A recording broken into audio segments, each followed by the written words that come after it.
সূরা ইখলাস কতবার পড়লে আপনি সাথে সাথে ফলাফল পাবেন এটা অনেকেই জানে না। অনেকে জিজ্ঞেস করেন যে হুজুর সূরা ইখলাস কখন এবং কতবার পড়লে এটা সাথে সাথে ফলাফল পাওয়া যাবে। এটার জন্য সবথেকে ভালো যে সময় সেটা হচ্ছে শুক্রবার দিন আসরের নামাজের পর থেকে নিয়ে মাগরিবের আগ মুহূর্তে। এই সময়টুকু আপনি যদি সূরা ইখলাস পাঠ করতে পারেন তাহলে সাথে সাথে এর ফলাফল পেয়ে যাবেন। এটা পড়ার নিয়ম হচ্ছে আপনি সর্বপ্রথম আপনি 3 বার দরুদ শরীফ পাঠ করবেন। দরুদের মধ্যে শ্রেষ্ঠ দরুদ হচ্ছে দরুদে ইব্রাহিম, অর্থাৎ যেটা আমরা নামাজের ভিতরে পড়ি, আল্লাহুম্মা সাল্লি আলা মুহাম্মাদ ওয়া আলা আলি মুহাম্মাদ কামা সাল্লাইতা আলা ইব্রাহিম ওয়া আলা আলি ইব্রাহিম ইন্নাকা হামিদুম মাজিদ, আল্লাহুম্মা বারিক আলা মুহাম্মাদ ওয়া আলা আলি মুহাম্মাদ কামা বারাকতা আলা ইব্রাহিম ওয়া আলা আলি ইব্রাহিম। আপনারা এই দরুদটি পাঠ করবেন, অথবা আপনি যদি এটি না পারেন তাহলে আপনি ছোট্ট দরুদ সাল্লাল্লাহু আলাইহি ওয়াসাল্লাম এটাও পড়তে পারেন। আপনার হাতে গুনে গুনে 3 বার দরুদ শরীফ পাঠ করবেন।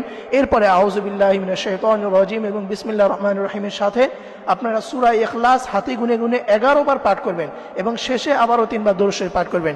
এটা যদি আপনি শুক্রবার দিন আসরের নামাজের পরে আপনি যদি এই আমলটি করে আল্লাহ তাআলার কাছে এভাবে চাইতে পারেন, আল্লাহ এই সূরা ইখলাসের ভিতরে আপনার পরিচয় রয়েছে, এই জন্য আমি এই সূরাকে অনেক ভালোবাসি, অনেক মহব্বত করি, অতএব এই সূরার উছিলায় করে আপনি আমার জীবনের সকল অভাব দূর করে দিন, আমার যত সমস্যা রয়েছে সকল সমস্যা আপনি দূর করে দিন, আমার রিজিক আপনি বৃদ্ধি করে দিন।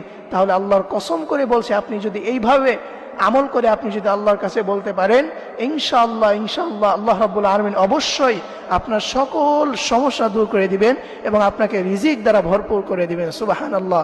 এজন্য প্রিয় ভাই এবং প্রিয় বোনেরা, আমার শুক্রবার দিন আসরের পরে এই সময়টুকু খুবই গুরুত্বপূর্ণ সময়, এটাকে হেলাই খেলায় কাটিয়ে দেওয়া যাবে না।